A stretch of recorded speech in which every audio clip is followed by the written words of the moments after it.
It all began with a fleet, a flotilla that could harass British shipping and dent Britain's domination of the seas. If it could be destroyed, it would cement Britain's position as the unrivaled naval power of the age. That idea became action. A landing in the Netherlands, a hastily assembled force, a link-up with Prussian allies still flushed with success following Leipzig.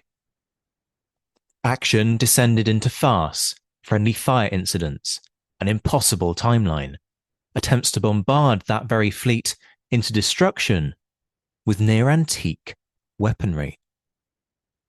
And as hopes of success faded away, farce descended into tragedy.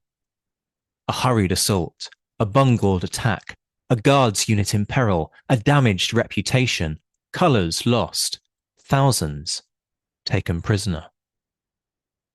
Was this the worst defeat that the British Army faced in the Napoleonic Wars? Why did the British so comprehensively fail to execute their plans? And how did those responsible escape a court of inquiry for a disaster on a par with the Buenos Aires debacle? Tonight, Andrew Bamford returns to complete our exploration of Britain's turbulent expedition to the Low Countries in 1814. This is Britain's worst defeat, Bergen Op Zoom. Up next on the Napoleonic Wars pod.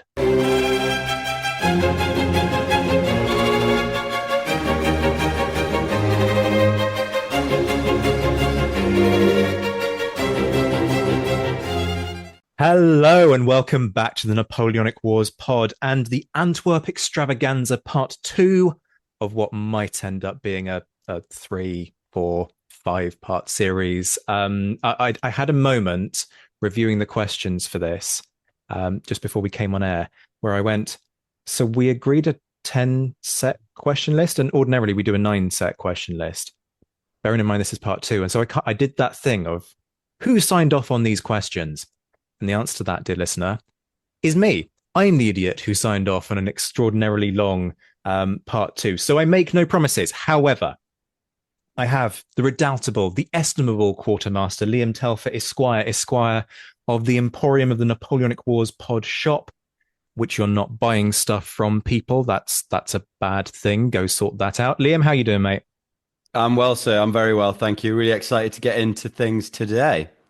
This is very much your kind of thing. You do like a bit of this campaign. I suspect there might be a little bit of 44th East Essex bias going on there.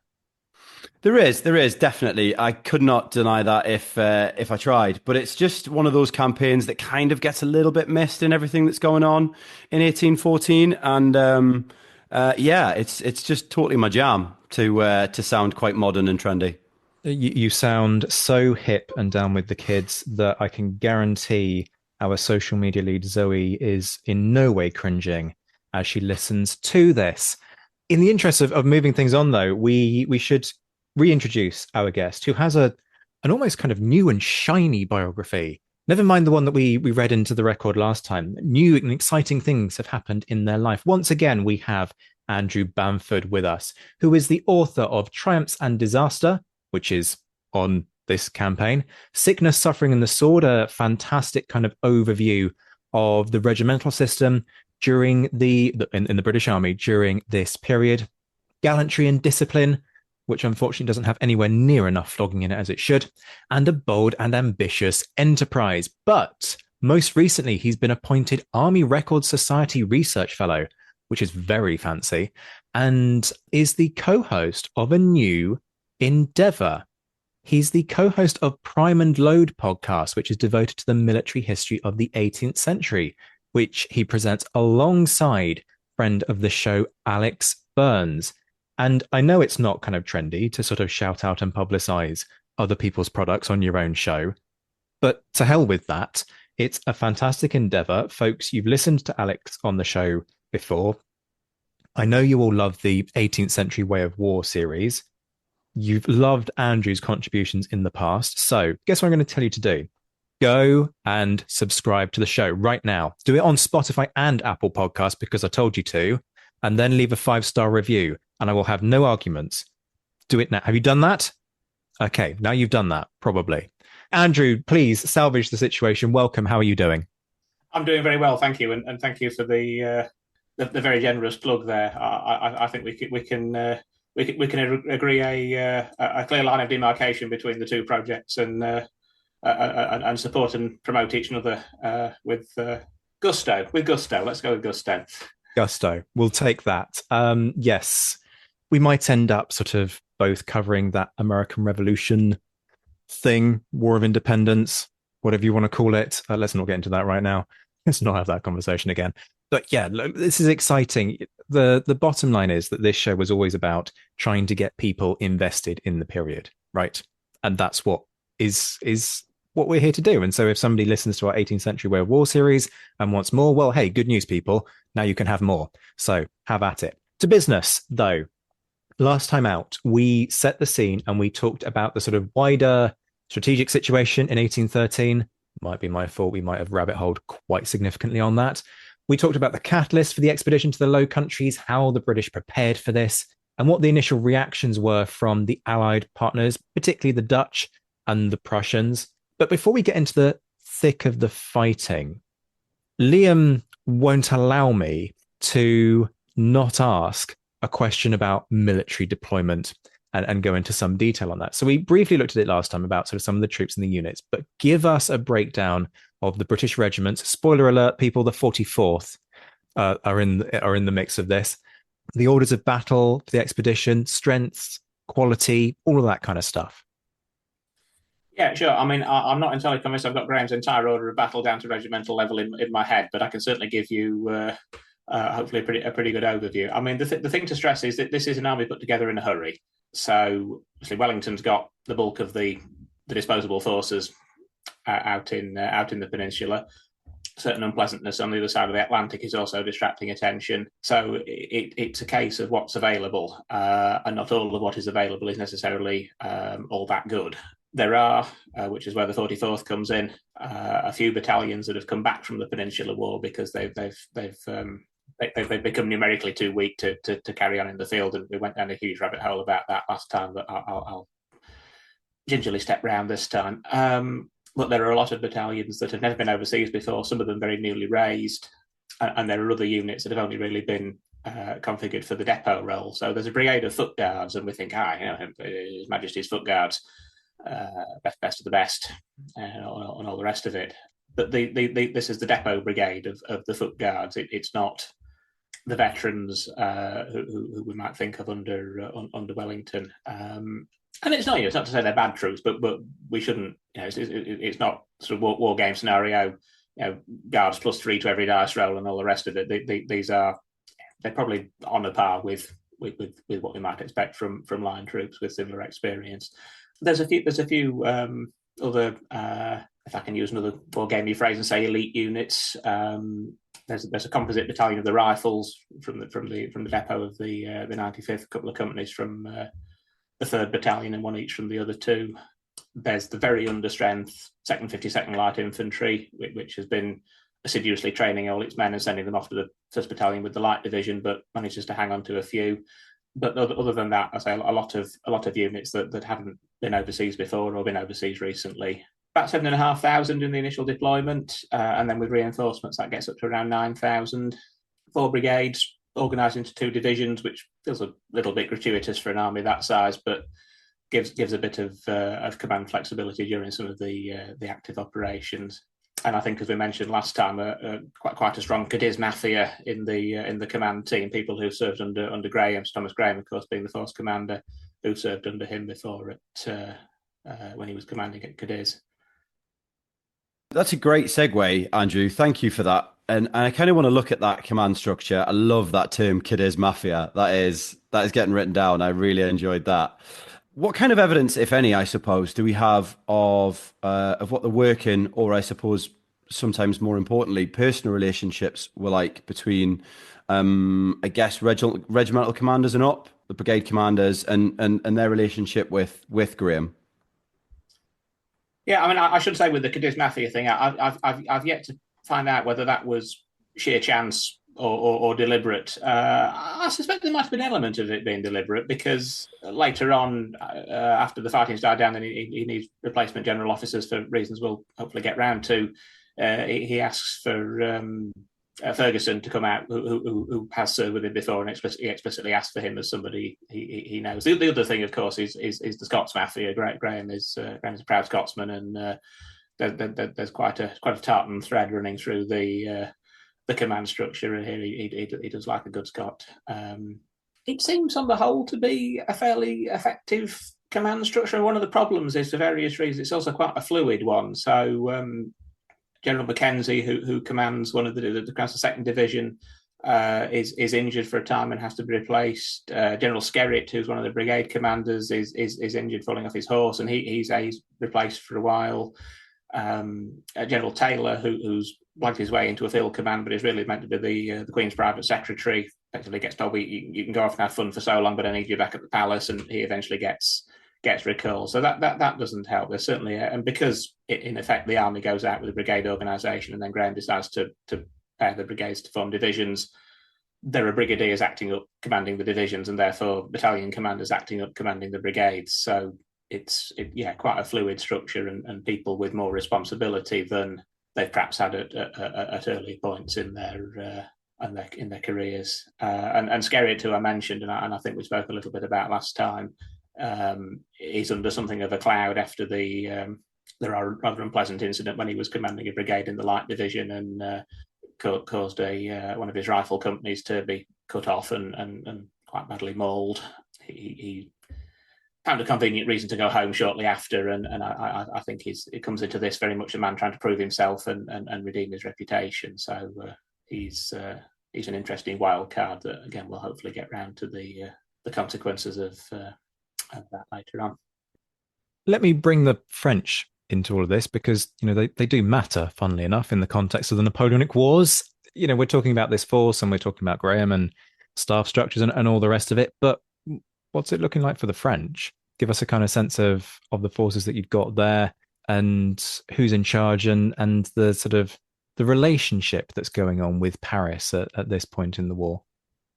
Yeah, I mean, the key thing to remember, and I think this sometimes gets forgotten. In fact, I think the first time I saw it written down, I thought, really, was it? And that's that Antwerp is the third city of the French Empire after Paris and Rome, which isn't immediately an obvious thing to think of. But it's a significant part of Napoleon's realm. So even dark days post Leipzig, it needs to be protected. It's got the fleet there, of course, which is why the British are so interested in capturing it.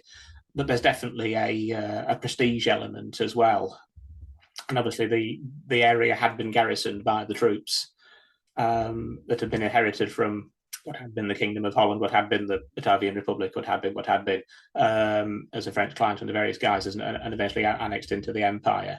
A lot of them have taken the opportunity to remember that they're actually Dutch as soon as the Allies are close enough for that to be a realistic option to make. They're very, very much Frenchmen under sufferance. So the area needs holding. The field force that's put there initially, it's notionally the reconstituted First Corps of the Grande Armée, so the initial First Corps that had fought in the German campaign, had gone into the bag at Kulm, at Dresden. So it's reconstituted actually with quite a lot of troops from the Imperial Guard initially, the couple of divisions of Young Guard infantry and some of the Guard cavalry. So I think that indicates how significant a front this was. I mean, that quickly goes out the window once the Allies are over the Rhine in force and heading for Paris. But initially, you've got, say, quite a high caliber field army under General Maison engaged in active operations to cover the fortresses, and then the fortress garrisons themselves are largely French conscripts, higher numbered battalions of line regiments. Very much a similar situation to what we've got with the British, really. Troops that have been flung together, haven't been in action before, maybe a cadre of veterans to stiffen them, but very, very much the the average for the French line at this late stage in the war. I mean, quite conveniently, what's left of the Irish Legion, the Troisième Étrangère, is in Antwerp, which helps, at least from a historical point of view, because you get a few more English language accounts from the other side, which is always helpful. But not negligible forces, and they equip themselves well, but certainly not once the field army, once Maison's troops have been pulled back into France to join the main fight, and it becomes a fortress war. Really, troops that aren't going to be much use outside of a fortress, or at least a field work environment. And we talked last time, Andrew, about the sort of initial British response on landing, and I guess the way that their relationships with the Dutch started to develop. But I'd like to look at what the French response is to this. I think you sort of touched on it there. They sort of eventually make a run towards Antwerp, but what sort of action do we see in the early days of the campaign? Well, the initial threat, as far as the French are concerned, isn't the British at all. They're an extra annoyance, I suppose. Really, the main issue is the main Allied armies coming through. Particularly the Prussians, the Prussian Third Corps under von Bulow is the main element of the Allied army of the North that's operating in the area. And there are various detachments of Russians who, to some extent, come and go under their own whims. But Bulow is the main threat. So, in essence, as things kick off, as the two Allied forces, Graham and Bulow, start advancing towards Antwerp the first time round, the main French focus is against the Prussians further south, and the British they're almost covering the Prussian flank rather than being part of the main advance themselves. And there's some quite heavy fighting down near Hoogstraten that I don't really talk about in my research because I was following what the British were doing, but I think it rather gets overlooked that the Prussians and the French. This is the point when it's still, there's some guard units and things, fairly significant French field forces getting stuck into one another, and the British aren't exactly stood there watching, but they're certainly in a secondary role. So, yeah, I think I'd leave it at that. The British are a secondary concern as far as the French are concerned at the outset, and then obviously as the situation develops, as we'll discuss, that shifts a bit. So I'm going to do something revolutionary and start sort of suggesting we talk about battles within the context of all of this, and particularly sort of first and second Merksem in January and Feb. I guess the really uninteresting, sort of dumb, simple question is what happens, Andrew? Yeah, sure. I mean, we sort of got in, I think we got about as far as the first battle was about to happen when we were talking last time. But I mean, to very briefly recap, obviously the British goal is ideally to capture Antwerp. Secondarily, if they can't do that, at least to try and destroy or neutralise the fleet in the Scheldt basins. The Prussians aren't really interested in doing that. Bulow wants to be down with Blucher in Paris, in France, in Paris, putting the boot into Napoleon, and they're not bothered about the naval balance of power. There is this agreement to mount a joint advance, but again, as I've alluded to when we were discussing the French response, the main interest really is pushing away and engaging the French field army, and that's mostly what the Prussians are engaged in doing during this first operation, and the British are covering that northern flank, certainly, which obviously will put them at the end of the operation smack bang in front of Antwerp, where they want to be.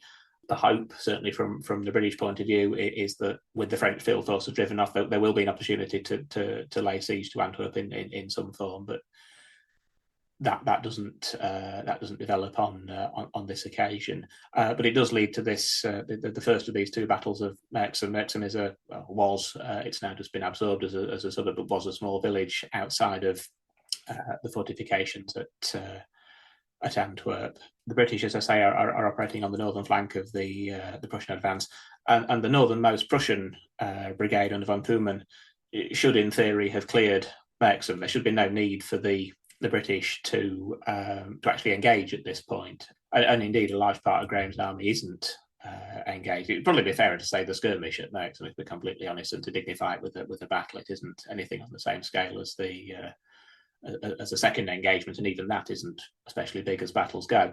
What essentially happens is that Graham's second division, so we've got the light brigade and we've got the second brigade coming down from the north. The first division is off the map, as it were, in reserve. They aren't engaged in this one. And as far as they're aware, the Prussians have occupied Mexham and the British just need to move up and consolidate. And the difficulty is it's January, everybody's wearing greatcoats, and nobody's entirely clear who is who. The Prussians later revealed that they assumed the British would be wearing red, and therefore anything that wasn't wearing red they shot at, which didn't endear themselves to some of Graham's troops on the receiving end. What actually happens as Graham and his staff and the lead battalion, which is the 2nd 78th Highlanders, move towards the village, is that they realise that those aren't Prussians in there, they're French. And there is indeed a small division, Life Brigade. It's a bit nebulous because it's troops that have been pulled out of the garrison. I'm going to call it a division because it's got a general de division in command of it, Lambert. The General Avey as his second in command. And by the time the British realise that they're French and not Prussians, they're already fairly close. And Graham has one of his instant decision moments, which anybody familiar with his career will know are probably one of his greatest assets as a combat general is to very quickly size up a situation and do something dramatic to resolve or restore it. And he decides that they're too close to pull back. They've got to go on. They're going to put a charge in and hopefully catch the French on the bounce. Obviously, as a professional Scotsman, what better tool to launch a charge than a battalion of Highlanders? And he's got one there on the ground. And it's quite a little epic, really. I mean, I think he probably deserves to be better known. If I'd had the budget for cover art when I did my book on the campaign, this was the scene that I was keen that we should have immortalised. But alas, the budget didn't run. But there's the 78th and their light company, and there's a stray company of riflemen who sort of put a flank attack in, if you like, on the left of the main attack, and they sort of hook round the end of the village and come in from the other side. And the 78, proper Scotland forever moment, pipes playing, all the rest of it, out across the snow. There's a French battalion, which I'm pretty sure is it's a bit vague from the accounts, but I'm pretty sure is the 25th of the line. They come out of the village to try and oppose it. I don't know if they even maybe fully had chance to form, but certainly they don't hold. And the Scots sweep into the village and say the rifles and their own light company hook round the other side, and they tumble the French out in fairly short order. The difficulty then, and this is a problem that will occur with both of the Mexham battles, is that once you're on the other side of the village, you're exposed to the guns on the fortress ramparts of Antwerp.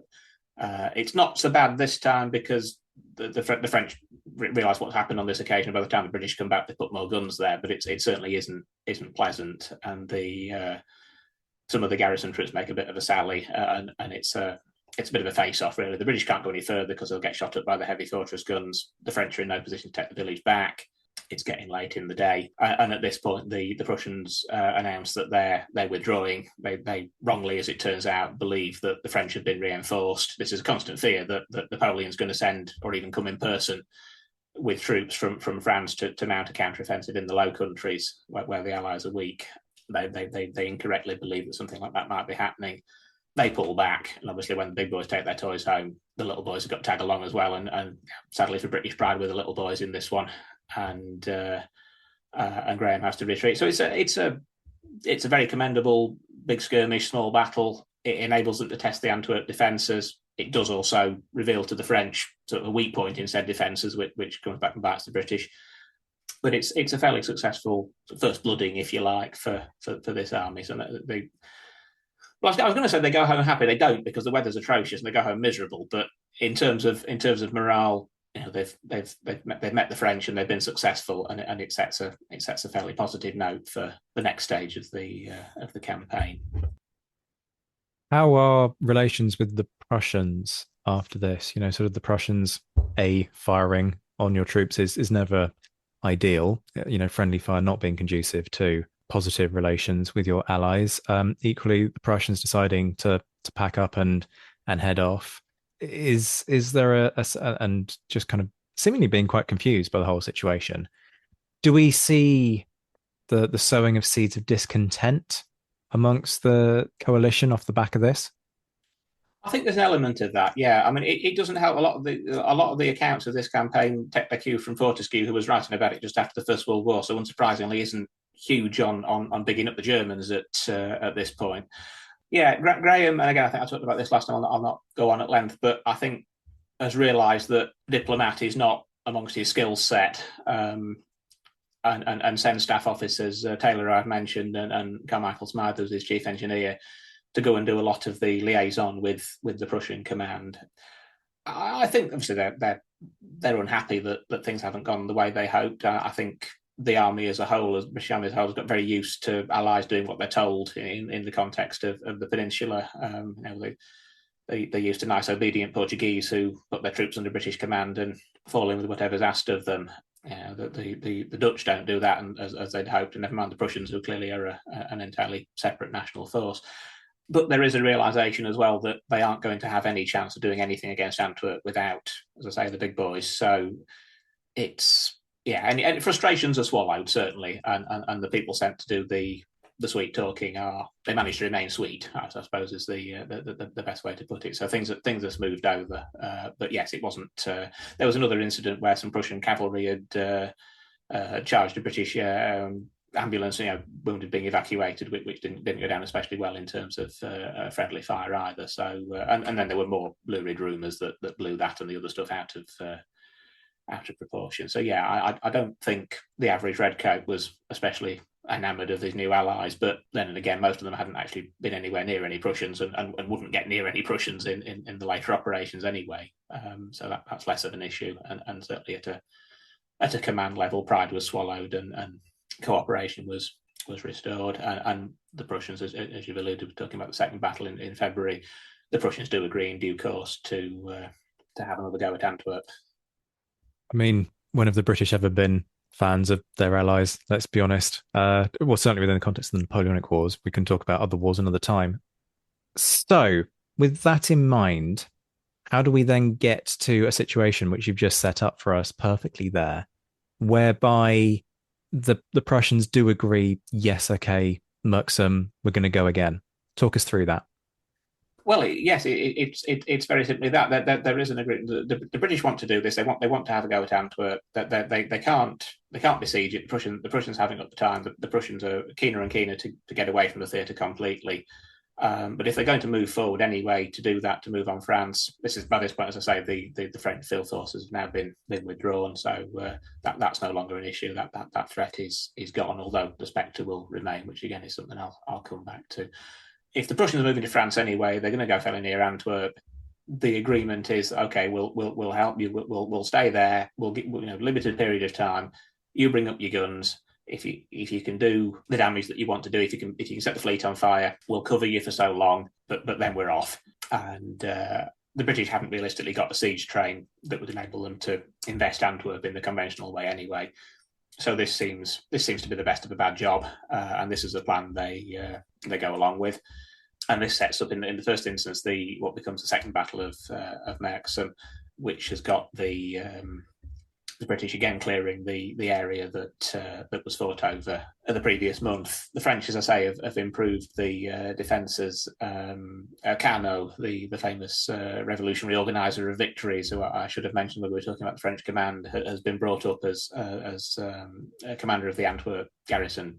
Very, very hastily promoted to general de division. He'd been leading armies as a sort of commissar in the revolution, but his highest military rank had been captain of engineers, which I think is possibly a record for the sort of swiftest and highest promotion from captain to general in one jump.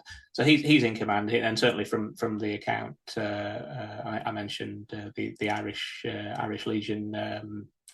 Miles Byrne, who leaves an account and really stresses that having Carnot around to take command really revitalises the garrison, and he brings up additional heavy guns to the ramparts in what have been now revealed as the vulnerable sectors. He causes areas outside of the walls to be flooded, which funnels the attackers into what the French hope will be killing zones around Merksem. And then there's the St Ferdinand's Dyke, which runs from near Merksem all the way down to the Scheldt, and that's got troops and guns then placed along it as well now as an outwork. So I realise this is never helpful in a verbal format without a map, but if you can imagine the river running roughly north-south, the dike running a little south of east towards Merksem, and the road out of Merksem running closer to dead east, and the British are coming in partly across open ground towards the dike, and primarily initially down the main road, a little straight down the middle towards Merksem from the direction that the Prussians had attacked in the first battle. But as I say, the French have closed the obvious loopholes. There's an abattis across the road. They've brought out a couple of heavy guns on fortress carriages and put them to command the road as well. And the initial attack stalls. It doesn't help that the first division again is the reserve, but is also meant to be putting in a flank attack to the south of Merksem. But this is where the French have flooded things. So poor old General Skerritt, still desperate to redeem his name, spends the entire battle floundering around in a swamp and doesn't get anywhere, which no doubt only further frustrates him. So I say the attack on the road stalls. Graham again does one of his swift intervention moments, starts pulling troops out of that attack and flinging them round across the flank, across the sort of the northern flank towards the Ferdinand's Dyke. They go storming in against the gun positions there. There's the one of the many eyewitness accounts, perhaps something I'll come back to if we get a chance. But one of the eyewitness accounts, Thomas Austin of the 56th. The book's called Old Stick Leg, so no spoilers if I tell you that he gets his leg shot off. But a very graphic account of taking part in this charge right up until the moment that he gets a round shot in the shins and goes down. But it's a messier business all around. I mean, we know it's not. I say it's not a big battle. It's not a huge butcher's bill, but it's a nasty little scrimmage in the mud to get up and onto the dike, where again they find that they're under the fire from the fortress guns. But they do manage to clear the village. They do manage to clear the dike, and then this sets up the ground for the bombardment operation against the fleet, which you shortly be able to read all about in a book edited by our host, which I've contributed a chapter to on siege warfare. But to give the quick and dirty version here, it's not a roaring success. The siege train is a few modern British guns and some very old Dutch mortars that have been scraped up from fortresses and brought up. It takes quite a long time to get them emplaced. The French are putting in counter battery fire while this is all going on. It's also bitterly cold, so it's a pretty unpleasant operation. Even the practicalities of digging siege works and so forth, everything's frozen hard. So a lot of the troops are sheltering in Merksem, but of course the French got the range on that, so that's not a pleasant place to be. Or they're sheltering behind the dike, which is limited cover, but effectively out in the open as far as the elements are concerned.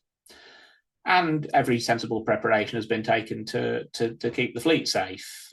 They've sort of got turf and sods on the decks. They've got buckets of sand, buckets of water, fire engines, everything set up. So even when the British do get the range with hot shot and with mortar bombs, as soon as a fire is kindled, it's put out again. You need to be able to swamp a target with fire in a situation like this, sort of Copenhagen style bombardment. And Graham simply hasn't got the tools to do that. Some of the guns are knocked out by counter battery fire. Some of them simply fail because they're old and knackered. They never really manage to get them all into action at any one time. So it goes on for the best part of 3 days in fits and starts, but with increasingly limited results after the first days. They say after the fact that some of the engineers and artillery, they'd love to have had some Congreve rockets to have thrown at the target. Well, I mean, that might have set everything off. It probably have burnt Antwerp down as well, which British Army not having great form for liberating cities that are liberated in the form of a pile of ashes. It's not the sort of thing that goes down well with allies when you try to shape the post-war future of an area in a good way, as the British are. So it's probably a good thing they didn't have any rockets, I suspect. But it does mean that whilst Antwerp is safe from being incinerated, so is the fleet. And eventually there's the discussion again with the Prussians, and when Buller says, look, no, your time's up, I'm under orders, Lucan needs me down near Paris, we've got to call it a day. And again, as I say, when the big boys take the toys home, that's it. And I think Graham had realised in any case that he wasn't going to achieve what he'd hoped to achieve in any case. So yeah, it's abandoned, and Antwerp is essentially safe for the rest of the campaign, because Graham now needs to work out what he's going to do with, effectively, he's on his own resources. There are various allied troops that may or may not be coming into the area. The Dutch are beginning to raise their own forces, but without the Prussians, he's not a major player with, say, 8,000-9,000 redcoats on the ground. Tell me that you've never seen the effect of a Congreve rocket without telling me you've never seen the effect of a Congreve rocket by saying, oh, if only we'd had a few rockets, we'd have taken that fleet to pieces. No, mate. You'd have probably taken London to pieces before you took that fleet apart. Andrew, I kind of want to just look at this, I guess, in the context of the Second Battle of Merksem, but it strikes me as almost the British know after the first battle that, you know, they're under the sight of the French guns from the fortress walls. They can't advance any further from there with the forces they got. And yes, I know they've got the Prussian support sort of slightly more committed this time, but they almost do exactly the same again. You know, is anyone at this point sort of questioning prior to the second battle, I suppose, questioning the feasibility of it? You know, is it just a kind of pipe dream, or why perhaps do they not go down a different path and try and approach Antwerp from maybe a different angle, or you know, with a different kind of process in mind? I suppose one of the things with they never get chance after the first battle because the Prussians want to withdraw before it's even over, so they never get chance to even think about bringing the guns up. So in theory, the idea of bringing the guns up and bombarding the fleet hasn't been tried the first time out. They've certainly shown their hand in terms of which part of the defences they're interested in, and that certainly comes back to bite them. But I don't think it's a case of sort of. It's more a case of trying the plan the second time that they were going to try the first time but didn't, rather than trying the identical plan twice. It gets aborted too early a stage the first time round to really be given a fair for it to be said it had been given a fair trial. The guns aren't brought up. In terms of coming at a different angle, I mean, your approaches are fairly limited, really. Bearing in mind the British objective is the fleet, which is in the harbour basin, which is to the north of the city. You've either got to come at it from the northeast, through Merksem. You've either got to come at it up the river. Well, Chatham tried that in 1809, and we all know how that ended. You can try it from the other bank, but in that case, you've got to get across the Scheldt, which again requires a fleet that Graham hasn't got, or requires marching all the way around Antwerp and certainly cutting himself off from his bases. So that's not going to happen. If the attempt had been to besiege Antwerp in a conventional way with a covering army and conventional siege lines and the rest of it, then yes, absolutely, that could have been done from further south where the Prussians had been operating. But that wasn't possible with the resources the British had, and it wouldn't have got them anywhere near the fleet. There's no point in establishing a position there when you couldn't then range your mortars against the warships. So it's not an ideal choice. I take your point entirely, but equally, the other options are even worse or impossible. So you've got to do what you can. I do have a follow-up question about to what extent was all of this sort of this over-optimism, I guess, which is what's at play here, inspired by what happened at Copenhagen. But I'm getting looks from the quartermaster that says you are going to move on to question 7. We are going to finish the question set in this interview. So I won't ask that question. And instead, I'll ask a hopelessly broad question that will take about half an hour to answer, which is the siege of Bergen Op Zoom. Why? I guess, first of all, particularly considering what we're talking about, we haven't got the capabilities to besiege Antwerp, but we're going to choose to besiege somewhere. That's an interesting take. But also tell us about, the progress of the siege, what happens with the initial attacks, and the French fare when it comes to defending them.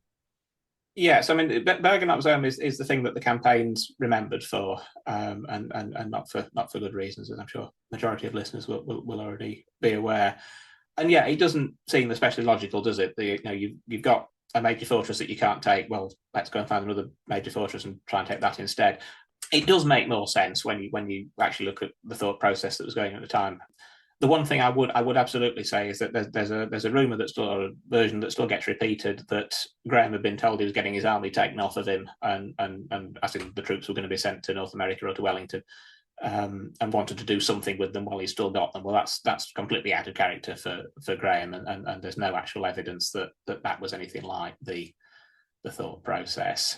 Bergen Op Zoom had sort of been left alone in the rear of the Allied position, so their base at Wilhelmstadt is even further away from Antwerp. Bergen Op Zoom lies somewhere in between, and it had just largely been left to wither on the vine, if you like. There was a French garrison in there. It wasn't very big.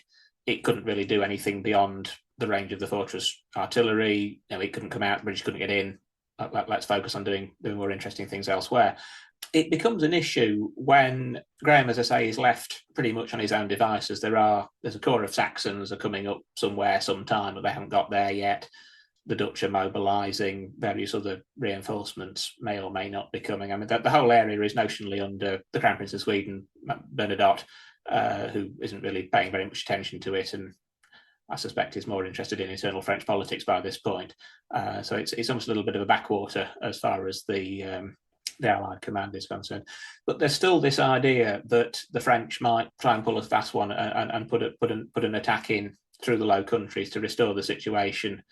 And part of the reason that the Prussians have been so keen to get von Bülow's corps down to the main fighting in France is that this is the point where Napoleon puts in his last sort of big lightning offensive to the north against Blucher's army and starts smacking them around in fairly uncertain terms. And the fear in the Low Countries, based on the intelligence they've got, is that if the French keep coming, if this isn't just an operational offensive against the northern wing of the Allied armies in France, if it's a full-on strategic shift to the north, and that Napoleon's coming this way, the British are in a fairly difficult position, because yes, they can fall back on Wilhelmstadt, but in that case they've got their backs to the sea.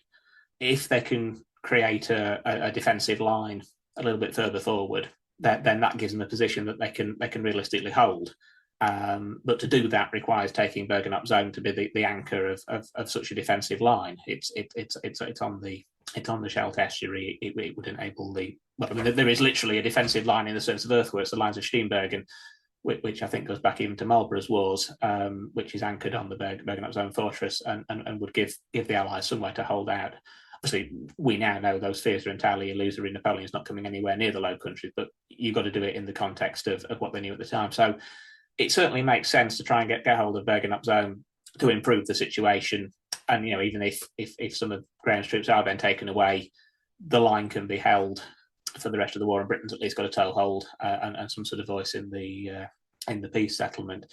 The other thing that's pushing for it is that I mentioned briefly in terms of him being used as a liaison officer, but Carmichael Smythe, the chief engineer, has been quite gung-ho about the idea of getting into Bergen from the outset. He's been reconnoitring it. He's teamed up with a Dutch engineer officer called Van Horkum, who has been in the French service and deserted to the Allies during the first attack on Antwerp, and given them some quite useful information about the state of the French fortresses and the state of the garrisons.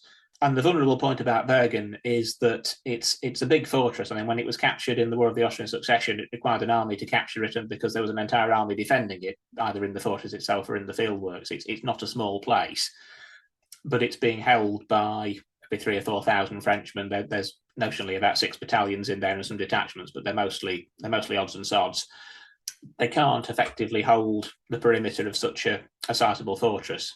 So the idea is coined that a night attack and escalade, so not a siege in the formal sense of trenches and batteries and the rest of it, but up the ramparts on ladders type job. Which, thinking of the guys who've actually got in at Badajoz, it's not an unrealistic strategy. It's worked in the past. That might be the way to do it, and so this is the plan that is concocted. With a fair bit of urgency, because, as I say, they're genuinely concerned that Napoleon's on his way. In retrospect, it's probably an overcomplicated plan. Again, this is one of those points where a map is really useful. By my book, it's got a map in it. But in the absence of that, I mean, if you can imagine a clock face, if you imagine Bergen as a clock face, and there's a harbour with a connecting waterway to the Scheldt that comes in around about 9 o'clock, and then it's a conventional bow-bound bastion fortress. And the plan that Graham and his commanders come up with is they're going to put in 4 different attacks. One of those is going to be a false attack, a diversion. I've realised I've gone with the clock face analogy, and that's really going to confuse me when it comes to talk about timings as well. I'll just stick to a chronology rather than going with detailed timings in that phase. But if we think about 1 o'clock in terms of clock face orientation, there's a false attack. Hopefully, all the French will go, mon Dieu, les Anglais, and turn out and get stuck into that. At which point, the remaining 3 attacking columns will come in. So there will be round about 3 o'clock over the moat up the walls with ladders around the harbour by coming in to where the harbour is, an attack that will hopefully break in through the harbour area and into the fortress that way, and then coming around 7 o'clock, the Orange Bastion, the guards are going to put in another escalade attack there. And the hope is that, as happened at Badajoz, that undoubtedly the French will respond to some of these attacks, but in doing so will leave themselves vulnerable to the others, and sufficient troops will get in to take the place. And it comes very close to working. This is how they're able to spin it afterwards. So, well, we worked, we got in. It's just it didn't go especially well after that. So the false attack does what is intended. The bulk of the garrison go off to see what on earth the matter is. It doesn't help that the commanding officer of that attack and his 2 IC are both knocked down fairly quickly. And it isn't immediately clear to the subordinates taking over what their role is. So they actually press that attack rather more vigorously than they're meant to. So you've got a few hundred redcoats effectively taking on the bulk of the French garrison and unsurprisingly getting shot to bits. So that almost works a little bit too well. But it does mean that the harbour is almost completely defenceless. And the attack that goes in there gets in. Liam, you'll be pleased to know that, well, you already know, I'm sure, this is where the 2nd 44th are to the fore. And indeed, this attack is rather overgeneraled. Skerritt is in charge of that sector, but he's accompanied this particular attack. Brigadier Gore is also with him. So Colonel Carleton, who should be leading the whole attack, he's the commander of the 44th, actually ends up relegated leading the Forlorn Hope because all these senior guys have turned up and taken his command. So he gets in, and the remainder begin to follow through. They wisely ignore the area where the false attack fight is stalling on. They push through the harbour, and they move around the walls in an anti-clockwise direction. And the hope is they're going to link up with the guards. The problem is they get to where the guards are supposed to be, and the guards aren't there. And I'm kind of down on the guards, and they don't do well later on. But I do have to admit, I for a long time had assumed that this was yet another occasion of the guards screwing it up and being late and messing the plan up. When you actually look at when they got the orders, I came across a source I wasn't aware of before in an old edition of the Journal of the Society for Historical Research, that some account of a guard's subaltern, and it makes it very clear they were stood waiting for orders to go. And as soon as they got those orders, they went, but they got those orders too late. So we have to blame the staff rather than the guards for this one, for the lateness. We blame the guards for other stuff, and I certainly will later on, but on this occasion, no, it's bad staff work. So Carleton and his boys get to where the guards are supposed to be. The guards aren't there. So they start pushing on around the ramparts. Now, by this point, the attack that's gone in around about the 3 o'clock sector, they've not managed to get across the moat. The moat is icy, but the ice is breaking under the men. The ladders are making it difficult for them to get up the walls, get the ladders placed to get up the walls. And by this point, the French have twigged that the false attack is probably actually a diversion and are starting to remember they've got the rest of the fortress to look after. Again, the guy commanding the column there goes down, and the 2 IC thinks, well, we're not going to get anywhere. We'll withdraw, and we'll move around the outside of the walls and link up with the guards. So they for a while are out of the fight, but they go off. Do that. Problem there again is, say, we've got Carleton's Forlorn Hope, and then another party under Gore, the brigadier, that have come after him. And sort of send some men to find out what happened to the men who were sent to find the men, and so forth. It's all starting to get a bit confused. They run into the French returning to cover the rest of the ramparts. In an initial skirmish, Carleton's killed, and his party dispersed, and then Gore and Gore's party. It's really not a good time to be commanding any part of this operation if you want good life expectancy. The senior guys lead from the front and suffer for it. So the initial lodgement hasn't say it's been squandered. It's certainly not been taken full advantage of. You've effectively got a situation where one attacker's got in and at different points has been almost on a tour of about best part of 2/3 of the ramparts, but is ultimately left controlling the harbour area. The guards finally turn up, as do the column who've tried to get across the moat and couldn't. So there's now quite a sizable body of troops in the Orange Bastion. So thinking of, I say, about your 10 o'clock position for the harbour through to about 6 o'clock for the Orange Bastion. So about a third of the perimeter is now fairly secure in terms of British control. The problem, of course, now is it's dark, it's confused, nobody's quite sure who and where anybody else is, and it's a bit like the horror movie scenario where somebody gets sent off to find out what's happened and gets got by the monster, and again.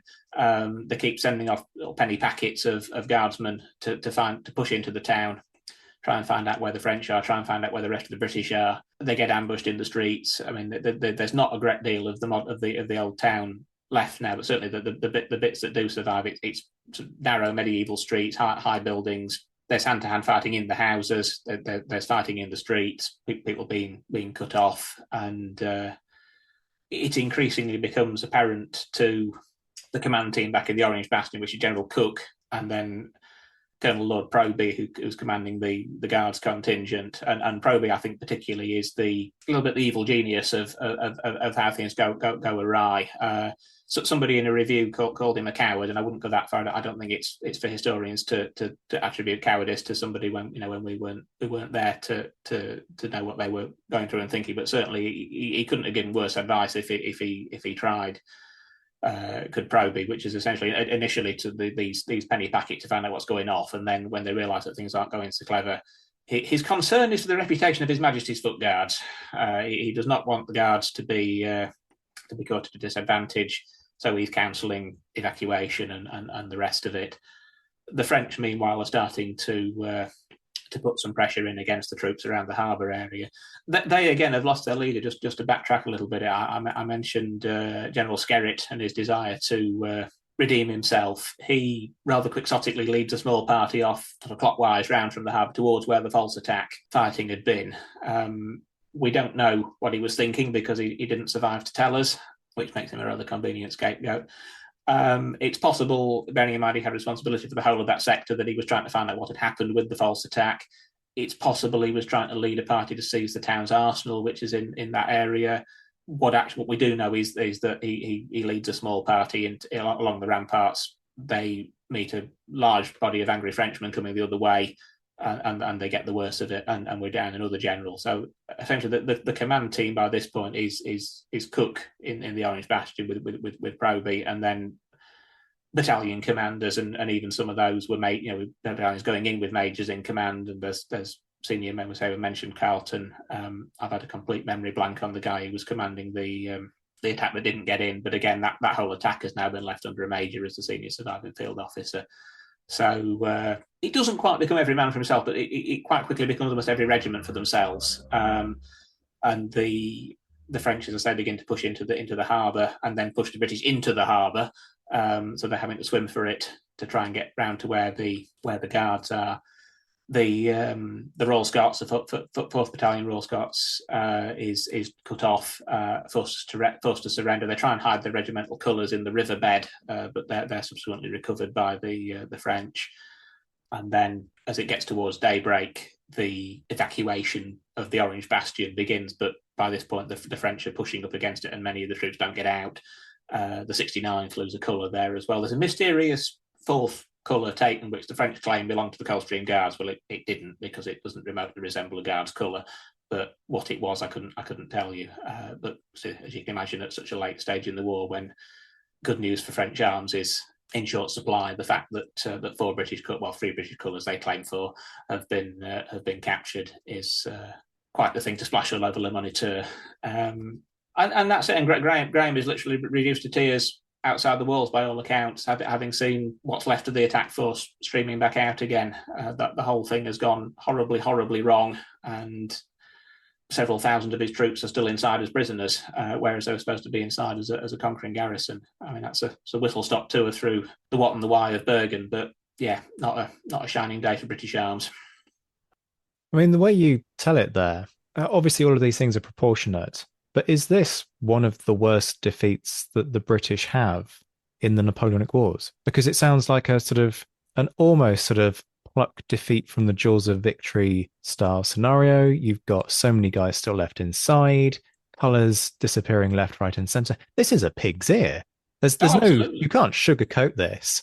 This is possibly the biggest cock up since Moore and the retreat to Coruña, maybe? I don't know. Yeah, I'm I mean, genuinely curious. I was going to say Buenos Aires is the obvious comparison for getting into a city and not being able to get out again. But yeah, absolutely. And well, Tarragona maybe as well if we're talking about embarrassing cock-ups. But yeah, certainly in terms of losses, yeah, and it's I mean, say part of the reason the campaign I think is less well known is because well, it doesn't quite end in a disaster. There is a little bit more. The war isn't over yet, but it's primarily associated with a disaster. I mean, the miracle in many respects is that it doesn't destroy the reputations of all involved. I mean, when you think about the Buenos Aires debacle and White Lock being put up in front of the court martial and the rest of it, it really is quite a different response. But yeah, absolutely, it's up there with all of the examples we've talked about as days the British Army would rather forget. You touched on a little bit with Graham's sort of emotional response there, but how does he come back from this in the sort of immediate aftermath? And I guess you could add with that, you know, how is he reacting to that rapidly changing situation that's going on, you know, to the south of him with Napoleon and the rest of the Allies? Well, to take the last part first, I mean, it does become very apparent that isn't a threat quite quickly. I mean, maybe had Graham not been as swift to act, it may well be that news could have got there before the Bergen operation was mounted. But obviously, based on what he knew at the time, he was under the impression it was an urgent requirement. He bounces back pretty well under the circumstances. To be fair, I mean, he's obviously obliged to do a fairly wholesale reorganisation of what's left of his army in order to keep a force in the field. There are, as I say, various German and other Allied forces moving up. They actually go back. They don't make what you would think of as a full-on attack against Antwerp, but they take quite an aggressive stance. I mean, again, having lost the field covering force, the Antwerp troops are in no fit state to come out into the field and interfere. So the British are able to take quite an aggressive line along the Scheldt and try and keep the French within the fortresses. The French do send a warship down to try and drive the British off, but by this point the British have got Congreve rockets and they send some of those whizzing after it, which Zach alluded to, don't go anywhere near the target, but do convince the French of a pressing need to be somewhere else. Do they manage to set fire to London just to really kind of complete the cock up of this whole campaign? Would have gone down well, wouldn't it? Yeah, no, that mercy at least. Graham spared that. Might have been difficult questions that Scotsman incinerating London. They start making. They carry on with minor operations. There's quite a lot of skullduggery, espionage stuff going on. There's a wonderful plan that comes out from London that's all right. We can bribe Carnot for £1 million francs to surrender Antwerp. That will do it. But yeah, this famously uncorruptible French revolutionary zealot. Yeah, you're going to buy him, okay? And unsurprisingly, that doesn't work. But no, I mean, right up until the end of the war, they continue to make preparations for an attack on Antwerp that clearly isn't ever going to happen. But they carry on anyway. The point that the news is actually received that Napoleon has abdicated and the war is over, elements of the British working in conjunction with, of all things, some Russian Marines are attacking one of the forts lower down the Scheldt to try and open up the Scheldt for an upriver attack. So they keep plugging away. There's a definite don't give up mentality, but what they could realistically have done at that point is, in a big way anyhow, is certainly up for debate, I think. Is it with the British during this period, expeditions to the Scheldt and everything going belly up pretty early on? Talk me through the legacy of this. You know, Antwerp during this period repeatedly seeming to be just kind of a bridge too far for the Allies and not as useful to the French as well as it sort of might initially seem. talk me through the sort of the impact for these guys. I mean, some of these people will end up fighting at a certain little known conflict called the Battle of Waterloo. Apparently, something significant happens there. But reputations of units, the loss of colours, like there's a lot going on here. What's the sort of fallout, or does it all just get lost in the noise of Napoleon's abdication? I think that's true to an extent, certainly. I mean, Graham's reputation is intact, which I say, when you think about the Buenos Aires and White comparison, the line is certainly taken that it was a great plan, we got in. It all went wrong after that, as far as Bergen Op Zoom is concerned. My suspicion is the government also knew that they'd given him a bit of a poison chalice with the whole command, and that the less said about what had gone wrong, the less awkward questions about why he hadn't got a siege train, why he hadn't got enough troops, etc., etc. So yeah, Graham gets his peerage, Lord Lindach, which is ostensibly for the peninsula, but is clearly also a no hard feelings gesture as well. The bulk of his army, obviously, once exchanged, the fourth first, because they've been captured intact, aren't they're released, but the parole is they can't fight against the French, so they get shipped off to America to fight the Americans instead. The rest of the troops are exchanged in due course. A couple of the really weak units go home and are disbanded during the peace, but this is the initial nucleus of what becomes Wellington's 1815 Field Army, or the British element thereof.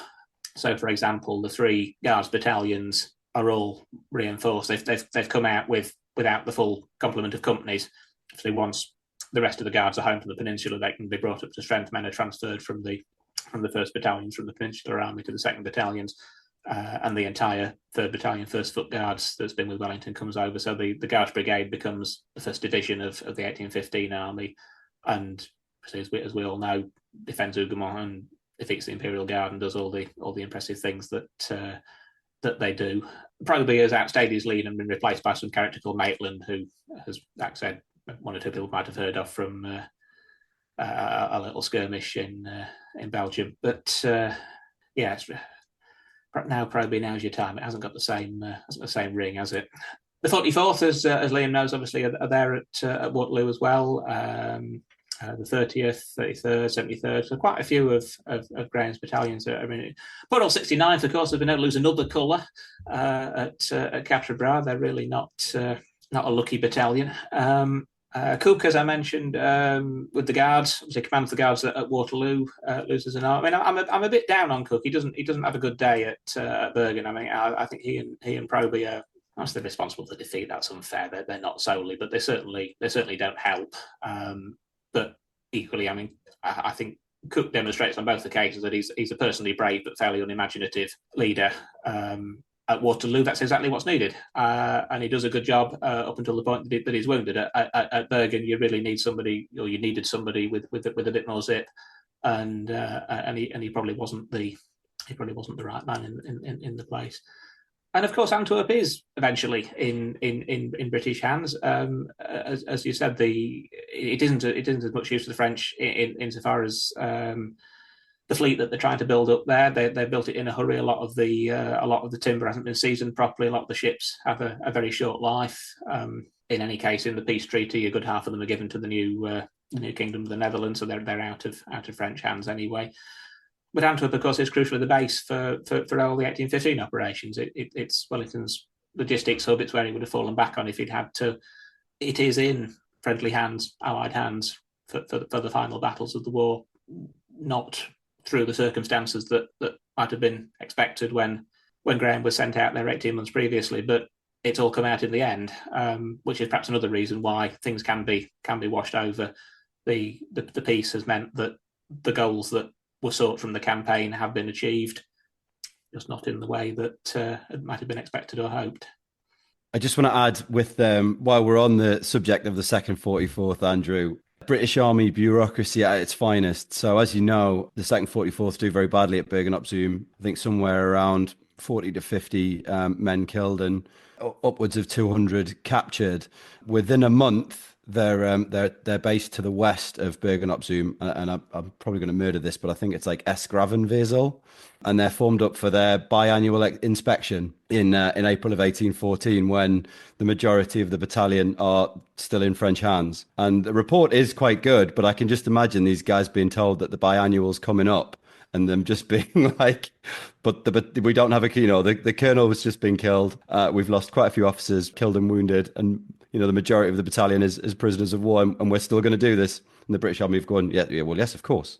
Yeah, I mean, a lot of battalions don't put there are quite substantial gaps in the return, in their inspection returns for that late in the war. So yeah, all credit to the 34th that they pulled themselves together, did the paperwork, and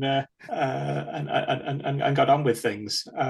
Yeah, having just lost 50% of their strength, they were. I mean, I'm not sort of digging up the 34th because of your connection, but they're undoubtedly them the second 30th. Second 73rd, maybe 33rd to an extent. They're amongst the best that Graham's got there, and it's telling that they're the ones who are picked out to be part of the field army for 1815. A lot of the others, they're either left in garrison. I mean, even the 78th who do heroic things at First Merksem, they're left in the Antwerp. I think it's Antwerp garrison, in one of the garrisons anyway. 7th Brigade. Some of the others are with the contingent under Colville that sits it out at Hull. So yeah, I think you can definitely draw a correlation between the battalions that came out of Graham's campaign with some credit, and the maybe slightly dangerous compliment that's paid to them, putting them in the field army again for 1815. Andrew, thank you so much. I'm gonna rest the mic back before Zach rabbit holes, and we've actually managed to get through the question list.